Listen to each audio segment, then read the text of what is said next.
Salut à tous, c'est Louis. Aujourd'hui, nouvelle vidéo dans laquelle on parlera de ce qui est en train de se passer pour le Bitcoin. Voilà, avec des analyses sur le court et sur le long terme. On parlera aussi de ce dont vous devez vous méfier si vous détenez du Bitcoin ou d'autres crypto-monnaies en général. On parlera aussi des futurs niveaux de résistance, que ce soit pour le Bitcoin ou pour l'Ether, et quand est-ce que selon moi on arrivera dans la alt season. Donc, commençons directement par le Bitcoin. Voilà, j'ai tracé plusieurs lignes de tendance, des lignes de support, des lignes de résistance. On peut voir qu'aujourd'hui, on est en train de consolider. Donc, si on se met sur des chandelles de 4 heures, aujourd'hui, voilà, on est en train vraiment de consolider dans cette partie-là, entre les deux lignes que j'avais tracées, donc cette ligne de résistance et cette ligne de support. Vraiment, voilà, cette ligne de résistance à environ 63 600, bon, presque 64 000. Pour l'instant, pas d'inquiétude. On a encore le niveau de support, selon moi, qui serait vers voilà, 58 300, qui n'est toujours pas dépassé. Donc, pour moi, on est très bon, hein. Un nouveau niveau de support qui est en train de se dessiner par là. Donc voilà, on est plutôt très bien pour le court terme. Si on va en dessous, je m'inquiète pas, il y aura toujours celui-là qui sera un niveau de support très fort. Et je pense même qu'il serait logique de venir voir le Bitcoin tomber jusqu'à ce niveau de support à 58 300, puisque ça pourrait permettre de compléter la vague 4 de la vague 5 du cycle d'Elliott, dont je vous parlais dans une de mes précédentes vidéos et pour ensuite voir un rebond assez massif pour avoir justement cette cinquième vague. Si on peut la tracer, voilà, ce serait quelque chose. Peut-être que là, on va venir taper, on va venir remonter, et puis là, si on vient encore taper ici, ben voilà, là, on aurait la cinquième vague de la vague 4 du cycle d'Elliott.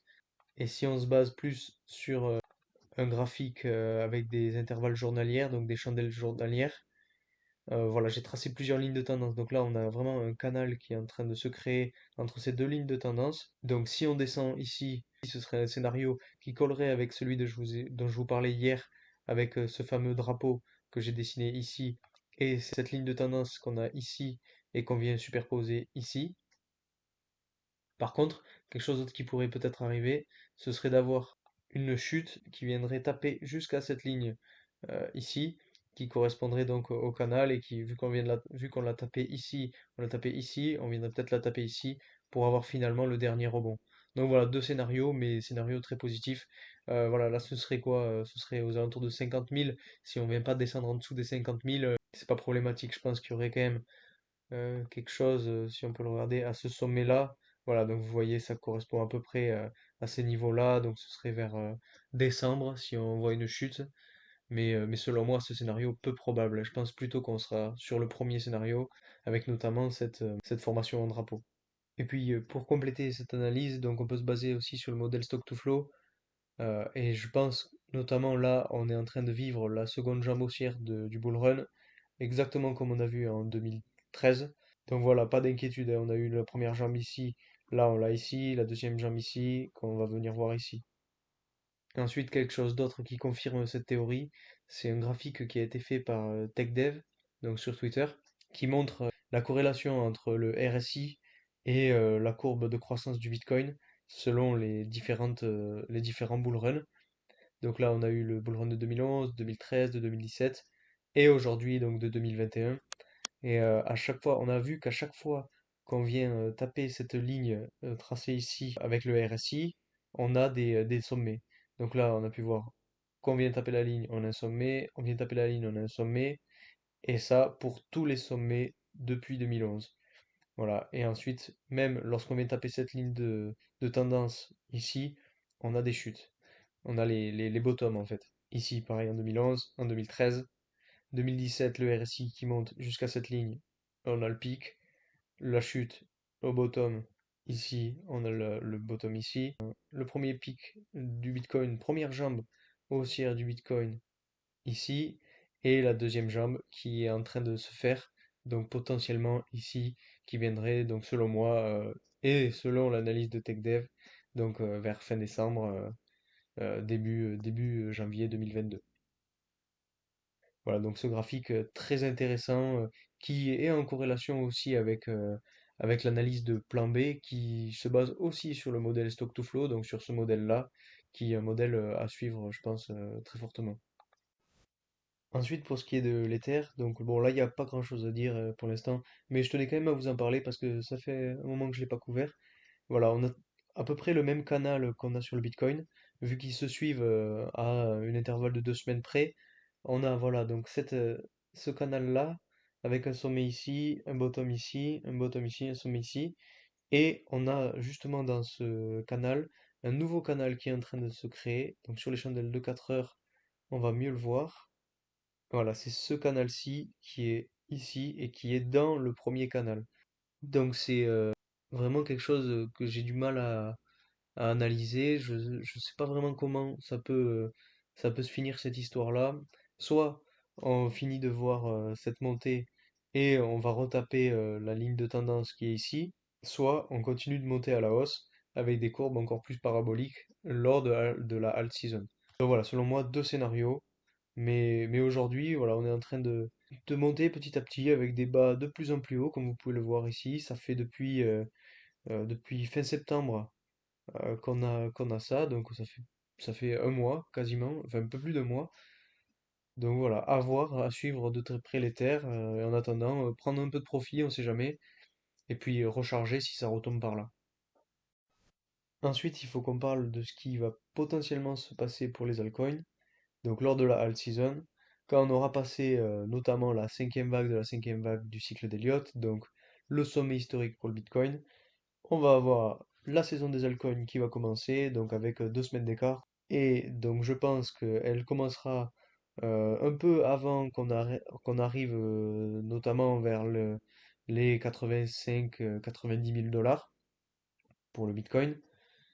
Comme le prévoit notamment le cycle dont je vous parlais tout à l'heure, le cycle du RSI ou encore Plan B avec son analyse, basée sur notamment le modèle Stock to Flow, eh bien on aura les altcoins qui vont commencer à monter.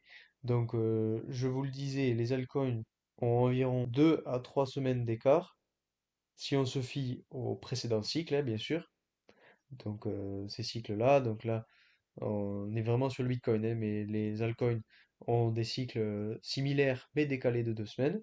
C'est vraiment un indicateur assez fort et assez important parce que dès qu'on va voir commencer le Bitcoin à avoir des courses explosives, à venir taper les 80 000 dollars, ben c'est là où on va se dire, ben voilà, maintenant il faut qu'on intègre les projets d'altcoin qui sont assez puissants et pour pouvoir voir de gros gains par la suite.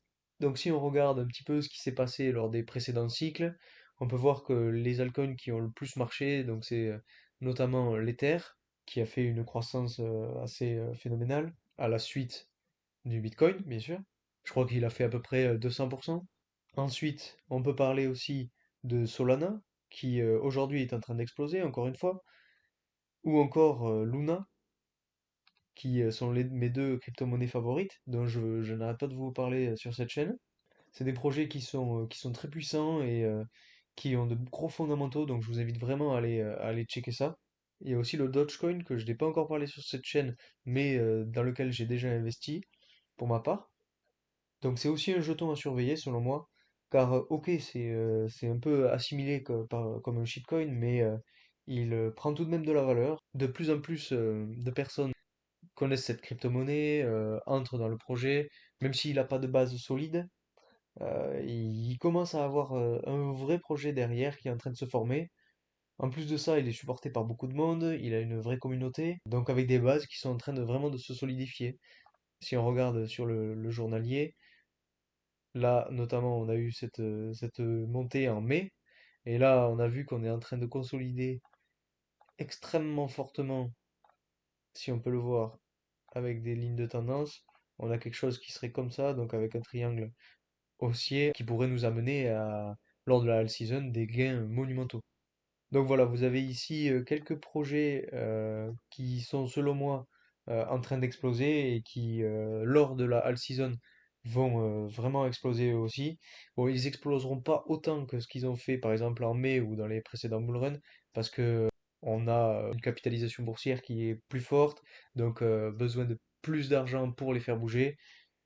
Mais voilà, mais là on est d'accord qu'on parle vraiment de projets qui sont déjà dans le top 20 des jetons les plus avec le plus gros market cap. Et je pense que c'est important quand même d'en garder un petit peu, parce que dans l'altizone ils vont forcément pumper.